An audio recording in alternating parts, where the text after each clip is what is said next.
I'd like to introduce Corrine Alfed. She is an education research analyst at IES. She is also the program officer for the CTE Research Network, and she's a CTE researcher herself. In the past, was part of a National Center for CTE Research. Really happy to have her join us today. And Corrine, I hope you'll, as Cliff did, tell a little bit about your career path and how you found your way to your current position. I think that would be interesting. So thanks. Okay. Thanks, Kathy, and hi, everyone. It is nice to see you. I actually have been seeing you all week as I've listened, and you haven't seen me, though. So I'm Corrine Alfed, and I am the program officer at IES for this network, as Kathy said. And I'll be telling you today about how to apply for a research grant from IES. I'll first start with, as Kathy said, or asked me to tell you a little bit about my background. Basically, I got my PhD in educational psychology at University of Michigan, and I was very interested in vocational education. Basically, what are alternative pathways for students who don't go to a four-year college? And that was now several decades ago, so I won't date myself, but a lot has happened since then, and I have been really glad to see the increase in interest in CTE among practitioners. And as I joined IES in 2012, I saw that we really weren't doing any research on CTE, and I had done some research in the past, and I made it sort of my mission to increase the investment in CTE research at IES. And at first, when I got there, they didn't really understand what CTE was or why we should be looking at it. We're very traditional academic type of research previously. So I've been really lucky that the leadership has supported my interest in this and my growth of the CTE topic, which I'll tell you about in a minute, and also the CTE network, which Kathy and Sean lead. So I'm going to go into my slides now. I feel like these slides will be, and this talk this morning will be mainly about IES grants, which are fairly competitive, but I think some of the things that I'm going to tell you about could apply for research grants to other places, other agencies, and also foundations. So it's just good things to keep in mind about how to write a good grant application. So with that, I'm going to try to share my screen here. Thanks, great. So I have quite a few slides to get through today, but I do think that it's important for me to answer your questions. So please interrupt me if you do have a question, and if someone could please monitor the chat box and let me know if any questions come into the chat box, that would be helpful. Thank you. All right, so now I'll have to figure out how to advance. Okay, there. So a little bit of an overview of what we'll do today. I'll tell you about the IES and the grant programs, and specifically about the Education Research Grant Program, the topics that are in that program, the project types, and then all the parts of an IES grant application. Finally, wrap up with sort of the application process, peer review, and timeline, and then we can have more time for questions and discussion. Hopefully there will be time for that. So IES is the research arm of the U.S. Department of Education. It's independent and nonpartisan by law. It was established in 2002 by the Education Sciences Reform Act. And we have a legislative mission to describe the condition and progress of education in the United States, identify education practices that improve academic achievement and access to education opportunities, and close the achievement gap, and also to evaluate the effectiveness of federal and other education programs. So the last one is really about causal research. This is just sort of an overview of the organization of IES. You may have heard of the National Center for Education Statistics, NCES, that collects things like NAEP data and other data sets, high school and beyond, and many of the data sets that people have been using to study CTE at a national level. I am part of one of the two discretionary research centers, the National Center for Education Research, and we also have a special education center. So these are the centers that give out grants to researchers in the field, and usually field-initiated ideas for research grants. This is just a screenshot of the IES website, and you can see NCER there. You can click on NCER, not here obviously, but when you go to the website, and get all of the information, including funding opportunities. So I'm going to tell you about our, this is our fiscal year 2021 grant competitions, which unfortunately just closed for this year. Yesterday, in fact, was our grant application deadline. And that's the bad news, but the good news is you have a whole year to come up with a research project and develop an application, and I would be very happy to help you with that. Our main primary education research grants come through that education research grants program, but we also have training grants, R&D centers. We have a statistics and methodology grant program, a systemic replication grant program that is new. We're trying to increase the number of replications. And then a new competition this year about using longitudinal data to support state education and policymaking. And that's like the kind of thing that Cliff was talking about. And actually, if you read the blog post that was part of the homework for last night, that was the last in a series of blog posts that I did with Advanced CTE, the Association of State Directors of CTE. And Cliff was one of the people that we interviewed about research partnerships. So at the bottom of that blog post, you can click on, there's a link to see all the blog posts, and then there's one with Massachusetts if you want to hear more about, more from Cliff and about his partnership. But we also have two other partnerships that are highlighted in that blog post too, about how people are researching CTE. In prior years, we've had other competitions that really are just about partnering, research partnerships with agencies, local and state agencies. And unfortunately, we haven't competed those in the last couple of years, but we are really hoping to get those back going in the next few years. So please watch for those, because that's the kind of thing that you might be interested in doing. I mean, there's you might be interested in many of these programs, but those partnership programs like Cliff was talking about are really great for that. So the objectives of our research grant programs, really, we're just trying to develop or identify education interventions that enhance academic achievement and that can be widely deployed. We also are interested in what doesn't work, so looking at interventions to see if they're not really working, in order so that policymakers and leaders can invest their money elsewhere. And then the other couple of things that we do, we do support people to develop measures, which I'll talk about in a minute, and also trying to support national leadership, so on core issues. So we talked a lot to the field to try to figure out what are the issues they're interested in. We do put out in our requests for applications or RFAs, put out what are the gaps in research that we encourage, although, as I said earlier, it's a field-initiated grant program. So we, unlike contracts, we cannot tell people what to research. We have to go with what people are proposing and then review those applications based on the merit of what they're proposing versus what we are telling them to research. This is our program webpage, just a screenshot again. You can see there's the research and methods programs that I mentioned, and then the different ones, so training. We also have a small business innovation research program, and then lots of different other like research centers, and then we just started networks a few years ago. So the research network, the CTE Research Network, is part of that network grant program. I just wanted to tell you a little bit more to remind you about the CTE Research Network. Really, it's to increase the evidence base about the impact of CTE programs and increase the pipeline of new researchers, so that's you. And also to better coordinate the CTE field about disseminating, understanding, and using causal research and bringing CTE practitioners and researchers together. That is the mission. Its activities include research. They're doing some of their own research, training. This institute is part of their training.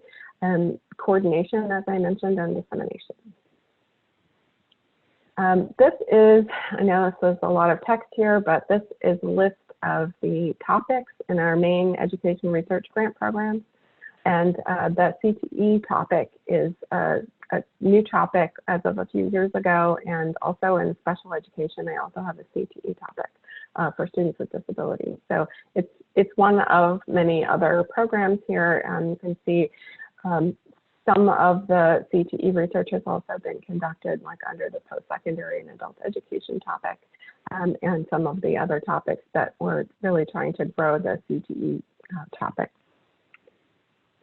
So everyone who applies to the program has to have a topic, like we just talked about the topics, and then also a project type. And we currently have 4 project types: exploration, development, efficacy, and measurement. And so the initial efficacy and follow-up is really where the causal research lies. So that is looking at the causal impact on education outcomes from compared to alternative programs and practices. So that's kind of what, well, that is what we've been talking about this week.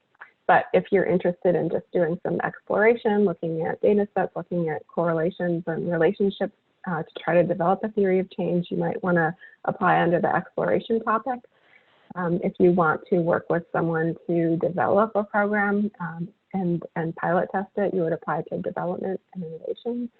And if you want to develop a measure, which we really need, measures in CTE, then you can apply for the measurement type of project.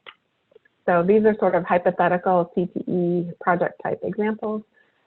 So you could look at the relationship between work-based learning and CTE achievement and job placement using an existing data set, or collecting primary data and refining a theory of change. That's under the exploration topic. As I said before, like a development project would be, like, let's say, to develop a program that better integrates work-based learning into a CTE program. You could also develop a measure as part of the development project, a measure of fidelity of implementation, or even a measure of outcomes if you want to in that topic. An efficacy project, again, to look at the impact of fully developed CTE programs, policies, or interventions, and then measurement, you could look at CTE skills. These are the funding amounts. They are not small. Although you'd be surprised at how how much some of these big interventions, development, and efficacy programs can cost. So what do applicants need to do? You do need to read the requirements and address the recommendations in the request for application. We have very few basic requirements, and that's just to get you in the door and get you reviewed, but we also have a long list of recommendations that we've developed over the years about what makes a strong application and what is competitive in the peer review process. You need to write a clear, concise, and well-reasoned application and build readers' confidence that you have the knowledge and skills to complete the work. Some common problems in applications are unclear research questions, unclear project type, unclear measures or outcomes, too narrow, so too local, like if you're just looking at one district and it's not really generalizable, or too broad, so really just looking at too many things and not focusing on something that is easily and clearly researched. So when you talk to program officers like myself and you're developing an application, we can help to guide you into what is a reasonable research project and all the things that you might need. So the project narrative, that is the heart of the application. It answers a series of questions. Obviously, what are you proposing to study? Why is it significant and innovative? What will you do? How will you do it? Why are you the best person or team to work on this project? Do you have the necessary resources to do it? Basically, you need to tell a convincing story about the importance of the project and why you're the best team to do it. So the project narrative, it used to just have 4 parts. The first 4 is here, and now it has 5. I'm going to go through a couple of slides on each of these sections just so you know what we're expecting. So the significance section is really where you have to make the case for why your project is important and get the reviewers really excited about it. You describe the overall project. You have a literature review where you describe the background, prior research and theory, what you're going to be looking at, and then obviously both the theoretical and the practical importance for it. You want to make a good first impression. So with your purpose statement somewhere on the first page, it needs to basically lay out exactly what you're going to do and why, and mainly in plain language. So it needs to be substantive, but also easy to read. Provides the overall intent of your work, convinces an educated lay reader that the proposed research addresses an important issue. And we say that because some of the peer reviewers may not have a background in your topic area. So you want to make sure that, colleagues outside of your content area would be able to understand what you're doing. So you really think of your purpose statement as a pitch, elevator speech kind of thing. So make it to the point and engaging.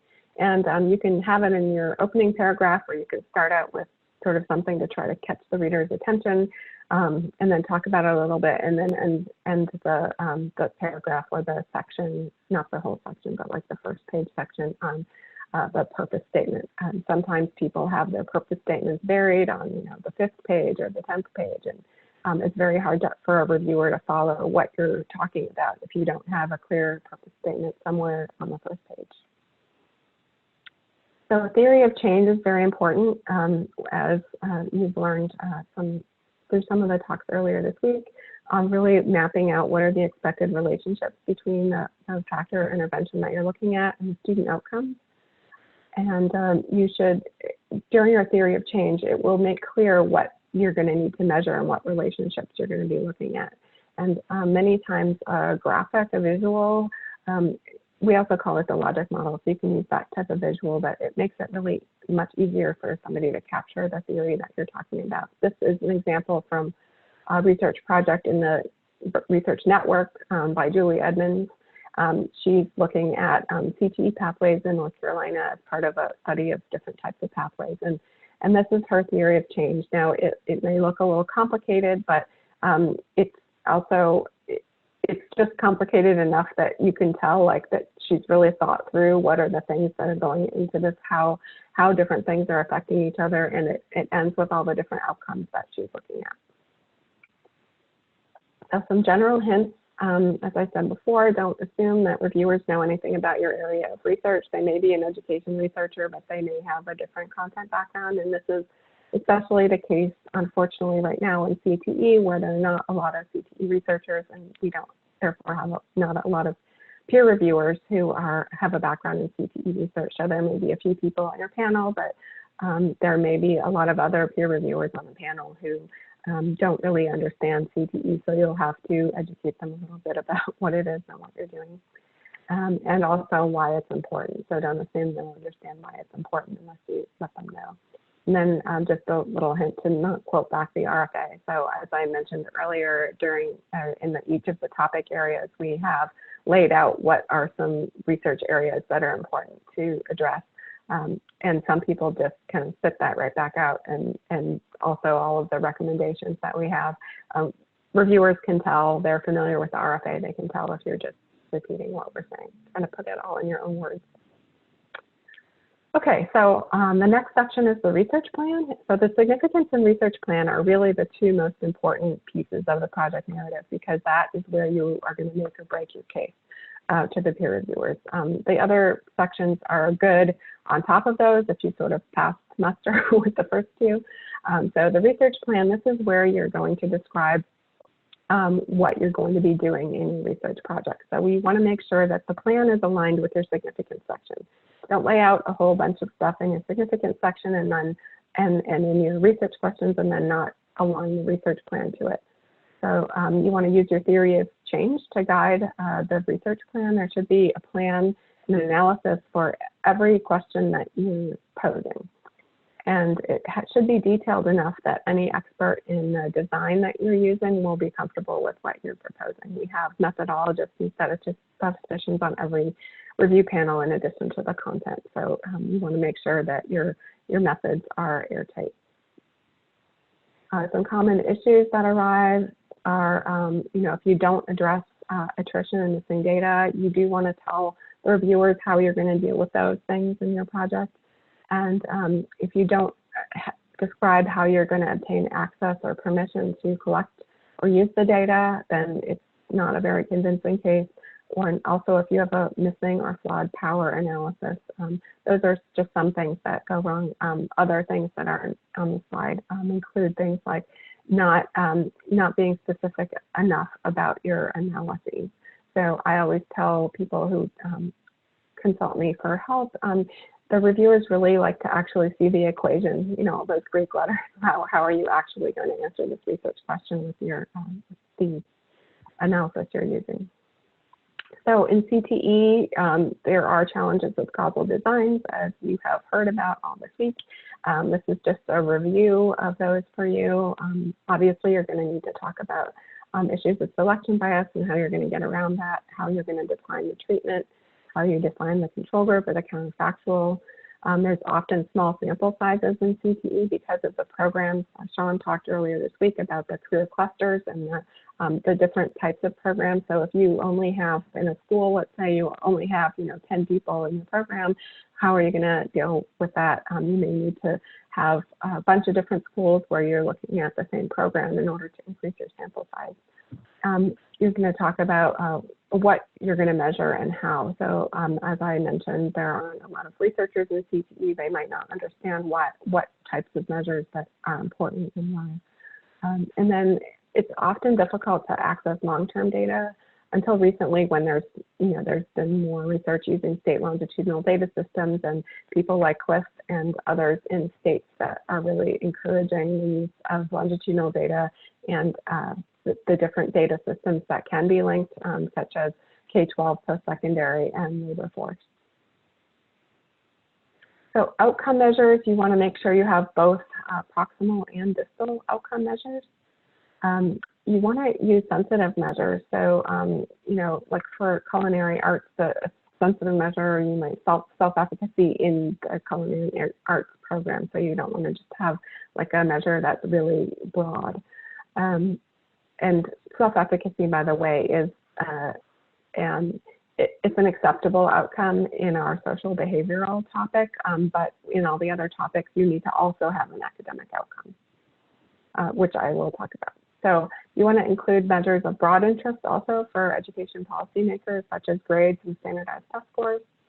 And you want to describe the reliability and validity of all of the measures. So, and including citations for the developers, information about where it's been used before, that kind of thing, and then also why it's a good measure to answer research questions. Sometimes, again, in CTE, the reviewers might not understand like why your measures are important. So you explain to them what that is and that these measures have been used before, or in the case of a measurement project where you're actually going to develop the measure, like how you're going to do that.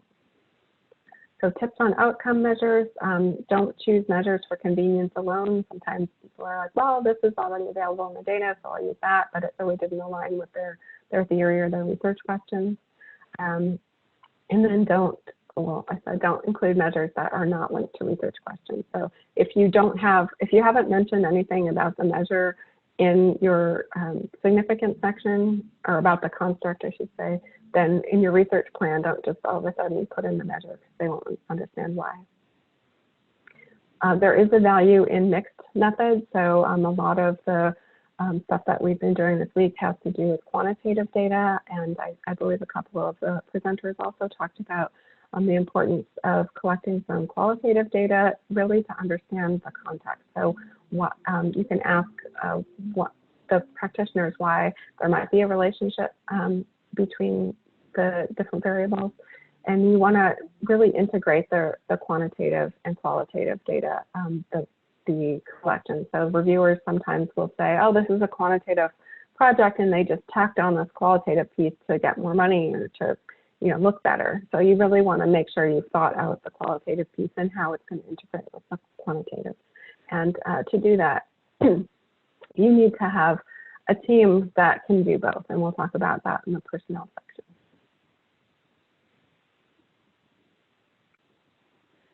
We have a new requirement as of the last couple of years for our cost analysis plan for some of our research project types, and the efficacy project type, which looks at causal impacts does have a cost analysis requirement. And basically, we just want to provide information to educators and education leaders about what the intervention might cost and also the cost effectiveness. So what is the bang for the buck, basically, for doing this type of intervention? So you do need to put in a plan for how you're going to collect the cost data and what you're going to, how you're going to do the cost effectiveness analysis. And that is one of the bullets, basically the effect size increase for the dollar amount. And then the measurement project does not, or type doesn't include a cost analysis, but it is required. For the personnel section, which is the third section of your project narrative, you want to include people who will contribute to the overall project. So you want to make sure that there is somebody in there who has, you know, the content expertise, but you want to also include methodologists. And the ones that are on this this graphic aren't necessary. Like, you might not need a designer programmer if that's not applicable to your project. You might not need, you know, a project manager if you're if the PI is going to be the project manager. Basically, what you want to do in the personnel section is show that every aspect of the project has someone with that expertise to do it, and that every person that's on there has enough time for doing the project. And then, as I mentioned about project manager, let's say the PI doesn't have a lot of time, but they do want to hire a part-time or full-time project manager. You can do that with the project budget. And then reviewers just tend to be more comfortable if there's a senior person on the project. So if there's a PI who's kind of junior or early career researcher, if you have a senior person on there, the reviewers are more comfortable that you can carry out the project. You'll have someone to turn to for advice on that. Or you can just put the senior person in for a small amount of time as the PI, and then maybe a co-PI, and you could be the main person responsible for the parts of the project. So in the personnel section, what goes wrong? The research plan describes activities for which there's no one on the team with that expertise or experience. Again, the junior PI without a senior person.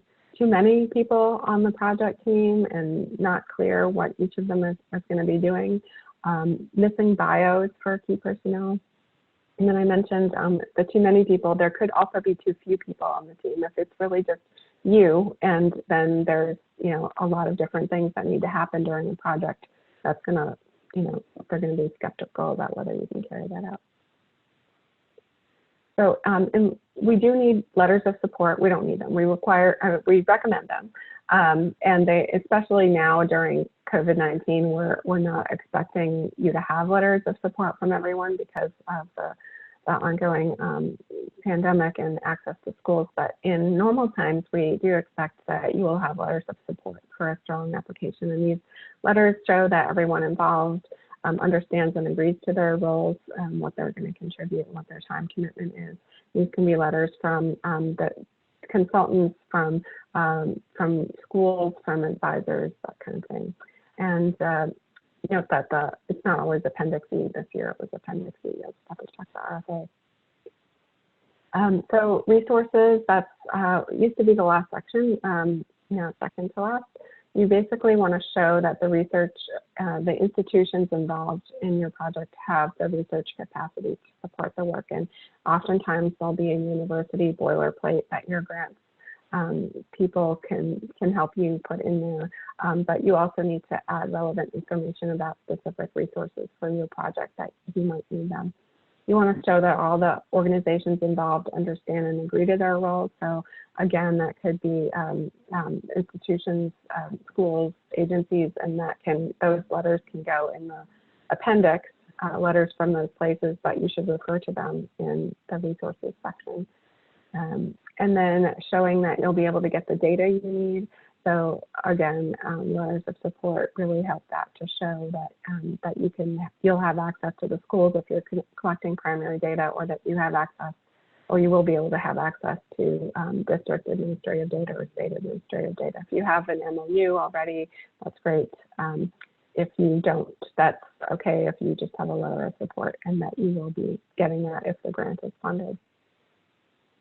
So the last part on the dissemination plan, we've added this in the last couple of years also. This is because of what our director calls the last mile problem of researchers conducting research, publishing in an academic journal, and then not going the extra mile to get it out to practitioners to translate it into something that somebody who's actually working in schools or with education systems can understand. The dissemination plan is Appendix A this year, and that was required. I'm just showing you all the appendices here because I wanted to make sure that you also know that there are other appendices that you can include with figures and charts and tables and materials, examples that you're going to use in your project. So that's what the appendices look like. For initial efficacy projects, which are the causal impact projects, those also require a data management plan in Appendix F. Sorry, I will get back to that data management plan in a minute, but first the dissemination plan. So you can budget for the types of dissemination that you're going to do. You want to make sure that not only you get your message out to researchers, but also practitioners, policymakers, other stakeholders. You can include lots of different types of projects, not only the peer-reviewed articles and professional conferences, but also, an implementation guide if you're doing a development project and developing a program, policy briefs for the more policy-oriented types of projects like Cliff was talking about, if you're going to do any workshops or professional development, and then other kinds of general articles, videos, etc. The data management plan, which is only required for some project types and is not part of the project narrative, but part of an appendix, comes out of a recent policy on data access, public access to data that many federal agencies have implemented just in order to be more transparent with public dollars that we're using. So you will have to have a plan for making your final research data from the project accessible to others. And what you do is you describe the format of the data that you will be able to share, where it will be housed, and how others can access it. If you're using secondary data from an agency that does not agree, like because of FERPA or other reasons, does not agree that you can share the data publicly, you'll instead need to just describe the source of where you obtained the data on the variables that you asked for, how you cleaned or manipulated those variables, and how you analyze them. So even sometimes to the level of providing the code that someone would need if they were to replicate your project. That's all in the name of transparency. We also require people to make their research articles available through our Education Research Information Center, or ERIC, publicly available, and that like a year after you publish your findings, you will be able to, or the general public will be able to access that. Sorry, these slides are out of order. I don't know how that happened. I already talked about that. Maybe I'm pressing the wrong button here. Okay, so timeline for the grant competition. It's a long process. As people who've gotten IS before applied know. So in March or April, we released the request for applications for the next fiscal year.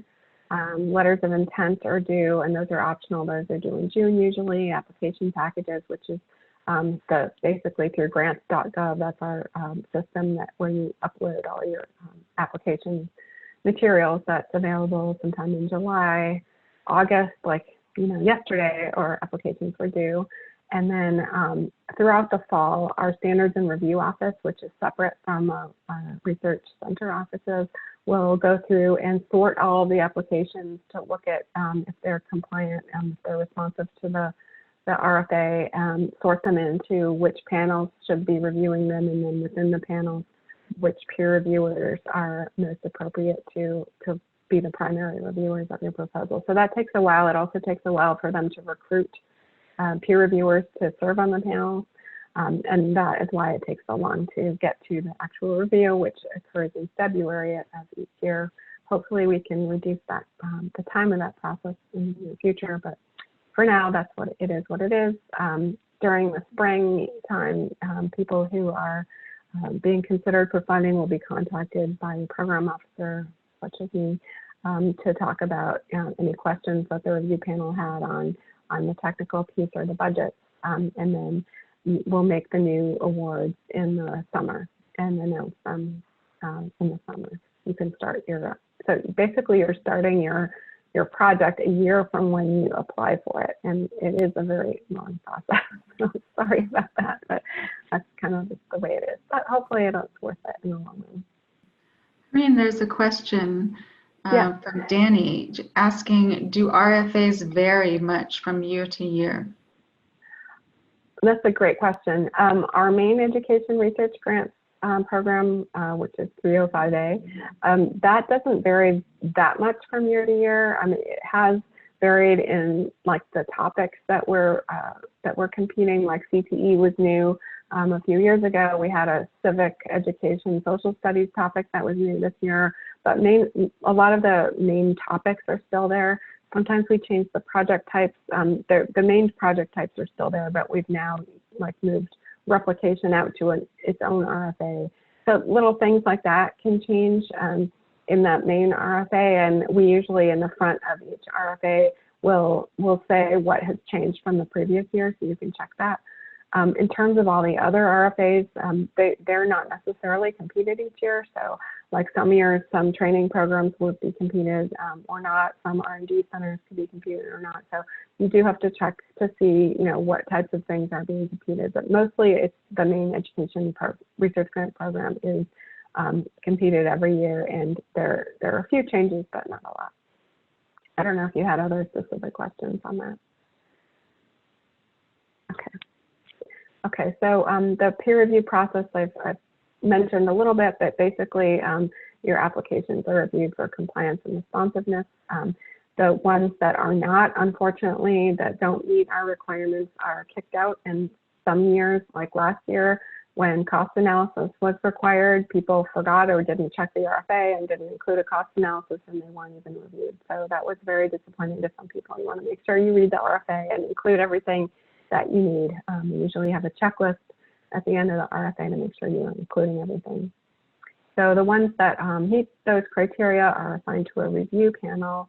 2 or 3 panel members do a primary review of each application, and they're rank ordered according to sort of an average overall score for that panel.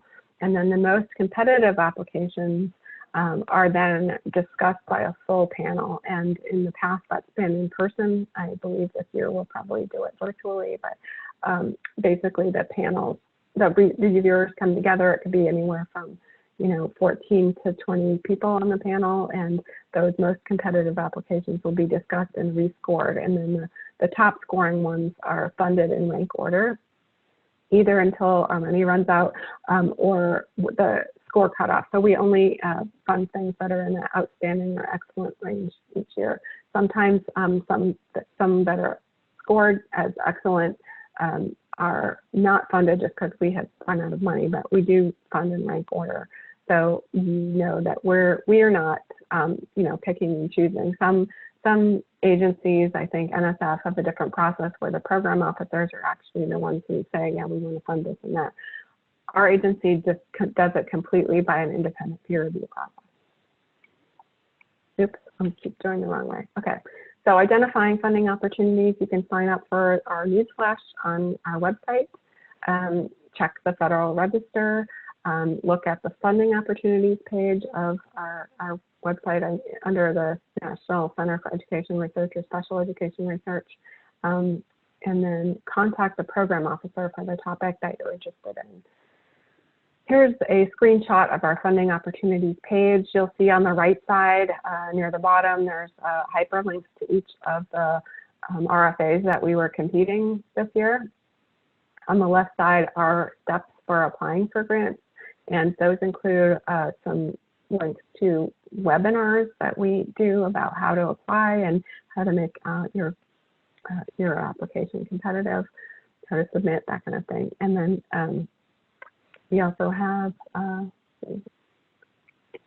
okay, here, this is the screenshot of our webinar. So these are on demand. We do usually re-record them each year, every other year, because there are slight changes in the RFA, but they're very informative, I've been told, especially for new applicants.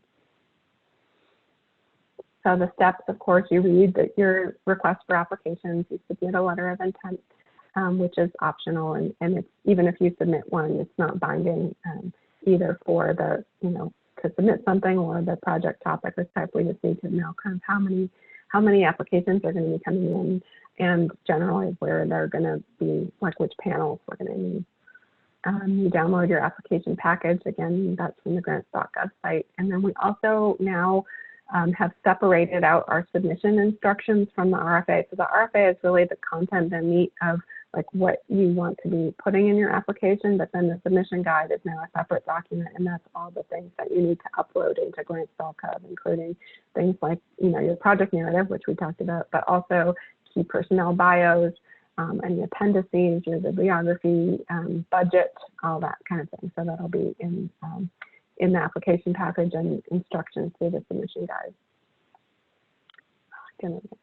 Okay, so almost near the end. So program officers, such as myself, are your best resource. For every topic area, we have a program officer that oversees that topic area and is very familiar with not only the content of the topic, but also the panel. So we get to sit in on the panel reviews, and we can understand like what are these reviews looking for, what are some common problems. We can give you guidance, we can help you, we can give you feedback on your application drafts, that kind of thing. So if you have a synopsis or a little summary of your project, you can send it to us so that we kind of get a sense of what you're doing, and then some questions that you might have, and then we can schedule a call to talk about it. So usually that happens in the spring and summer after the RFAs come out, but we also encourage people to contact us throughout the year, especially if you're a new applicant and you're just thinking about a research project and a research grant submission. You want to talk to us to make sure that you're kind of on the right track, and you'll have more time to get feedback. So we're pretty slammed in the summer, as you can imagine, getting a lot of questions and a lot of requests for feedback. So earlier is better to get some of our time and attention. And our grants are pretty competitive. We normally just fund about 10% of what we get, and it varies across topics, but we do encourage people to resubmit. Most of our grants that are funded are a resubmission, like either the second or third resubmission. And I know that sounds daunting, but people really say that the feedback from the reviewers is very constructive and really helps make their research project better. And again, we wish that the timeline wasn't, that you'd have to wait so long to resubmit, but that's the way it is right now. So here's my contact information. Yeah. Just gonna ask, you said about 10% of applications are about how many is that? It depends. So from year to year. I mean, in our years where we've gotten the most applications, we'll get for the Education Research Grants Program, we'll get 800 applications, but that's across all of the topics.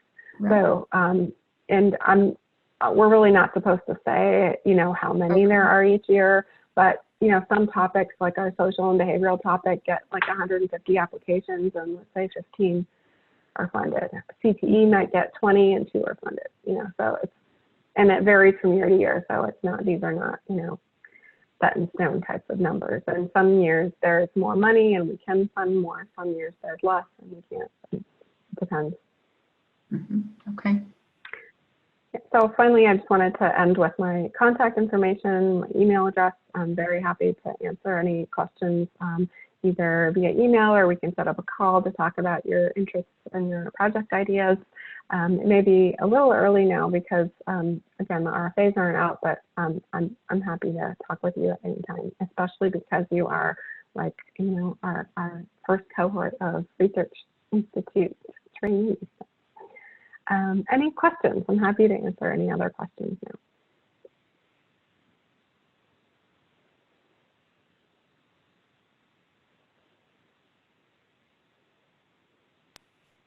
I don't have a question, but I do have a comment. I applied for a few of these and I didn't receive any, but that shouldn't discourage anyone from applying, because as Corrine said, while these are very competitive, they have a few advantages in going through the application process. One is really clearly defining what your question is and committing to it in a way that you might not if you were not going to approach a competitive grant application like this. And then, you know, when ultimately the news comes back that you don't receive a grant, you have a well-developed proposal that you can take to other foundations. And so parlaying it into new opportunities is a nice byproduct of losing. And subsequent grant competitions are pretty much universally easier than IES's. So I encourage everyone to apply. Don't be discouraged by the low acceptance rate, and just use the process to your advantage. Yeah, like I said, that our applications are pretty daunting and very competitive, but going through one of these application processes can really help you for applying for other funding opportunities as well. Thanks, Matt. Yeah, and it's a team effort. You know, nobody puts in an application just from one person. You know, a lot of times there are multiple organizations on one application. So it really is a team effort. It's not something that you're doing alone. So that really helps. Right, and just to build off that, your relationships that you develop with these organizations can last even if you don't get the grant. You can continue to look for other opportunities with them, and you know, continue that relationship down the road. Right, right. I have a couple of questions, Corrine. So earlier you mentioned that one of the common problems is an unclear project type.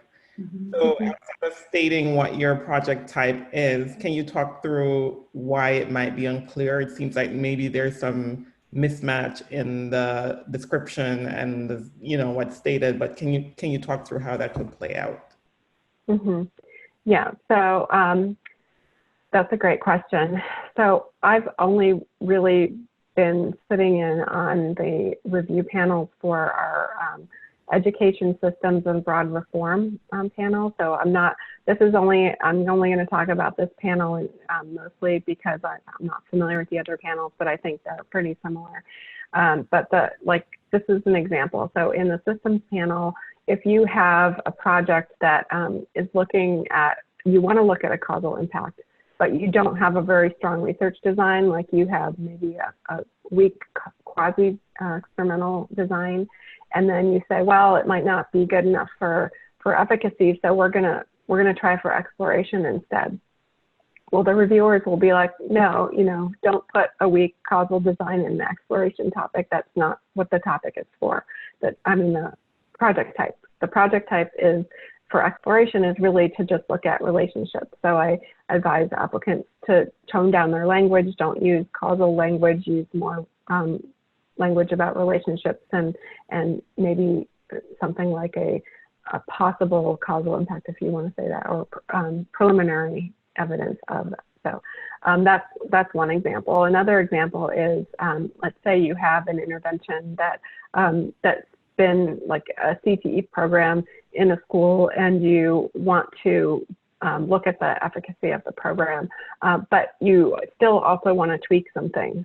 So is that a development project or is that an efficacy project? So you really have to be clear about, like, in the efficacy project, the intervention has to be fully developed and completed. You can't be still working on some design issues as you're carrying that out. That would be more appropriate for a development project. And you can, the development can be developed from scratch, or it could be something that is developed, like, say, for one population that you're adapting for another one, or that you still need to do some tweaks to some of the intervention pieces, and then you're more, you'd use more of your time then on the sort of the piloting of the project. And in development projects, we require a causal pilot project at the end of the development project. So it can be underpowered, but we want you to, when you're developing something, to come up with something that you can then test and show, like, well, does it feel like it's going to work or not? If not, you can go back and do another development grant, or if it is ready, you have some good evidence, then you can go for a fall efficacy project the next time. Thank you. And just my second question, same slide. You mentioned that the project being too narrow could be an issue, and you define that as being locally focused. I guess I feel like a lot of our research cases would be locally focused. So just talk through how that could play out as a problem. That's a great question too. So we don't discourage local projects. What we do is we encourage you to think about how could it generalize and talk about that in your project narrative. So let's say you want to look at, you know, a district in California who's doing something unique. You want to be able to say, like, you know, other districts in California might be interested in this, other states might be interested in this, how it could generalize in the future. Or you could say, you know, there are many states that are, you know, carrying out this type of policy, but we're going to focus our research project on this one state so that we can really understand how that policy is carried out and how it works. And then those results can help other researchers in other states like build off and look at that policy in other states. So you just want to make the case that it's not just for that, that area. And I want to say one more thing about this, because we've gotten a lot of criticism for not funding things that are on specific subpopulations because they're not generalizable, but that's not actually the case. Like, what we'd like to fund projects on specific subpopulations, but we want to make sure that it generalizes to the rest of that population, not just the sample that you're looking at. So in that case, you would want to say, like, this could apply for Native Americans in other areas, even though we're just looking at them in Oregon or something like that. So that's about the population. Thank you. Yes, I remember reading a proposal last year that the whole motivation was because of, you know, labor force issues and economic problems in one small region of one state. And that's how the whole proposal was framed. And so if it just had been framed differently, it might have been received better. There are certainly lessons that could probably have been learned for that study for other regions and other states, but it was framed in a very narrow way around regional workforce development. And that's not really, I think, what we want to fund with national funds. Right, that's right. And a way to reframe that would be looking at, you know, these general issues. I mean, everybody has regional labor force issues. So start with that big piece and then say, well, in order to study these relationships, we're going to look at this one setting as sort of, you know, an example, but you have to start with the big picture first so people can see how it might relate to what other places might be doing. And yeah, Kathy has been a reviewer for us. Thank you, Kathy. So she has some experience looking at some of these applications and what's competitive and what might not be. Other questions? I'll say the thing that really bothers me is when there are 3 pages to read before you get to the research question and the main issue that it's addressing. And everybody likes to start their proposals with, like, in this time of global economic change, you know, the skills, et cetera, et cetera. And, you know, after 3 pages of that, I'm tired of reading it and don't know what it's about. So Corrine really emphasized that earlier, to, you know, get to the point and be really clear about the research questions and what you're studying and why it's important, and get to that early on and clearly. Yeah, and that applies to other funding agencies as well, even if they might not be, you know, as rigorous as us. I mean, if you can get that sort of elevator speech down pat, you know, that's really, really helpful for a lot of applications. So I'm just noticing in the chat that Misty said that she does a lot of work in Appalachia and never really understood how to best frame that. So I would be happy to work with you if you want to, you know, send me a draft or we can talk through how to do that. That would be fine. I mean, I think regional places like Appalachia, and yes, a lot of the findings might just apply there, but it's a large enough region and has, you know, widespread problems, issues, challenges that people might not think of it as, okay, this is just this local problem, because maybe it does apply somewhere else, even if it's mostly just for Appendix.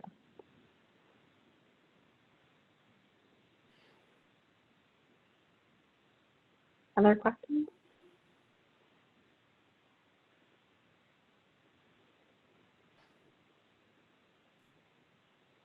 Anyone?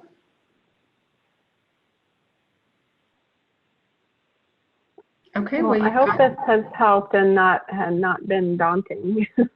I do hope that what comes out of this institute is really to help you focus your research and develop really rigorous research projects. And I think you have a lot of the tools now, thanks to our great presenters during this week. Thank you, Corrine. Yeah. And you all have her email there.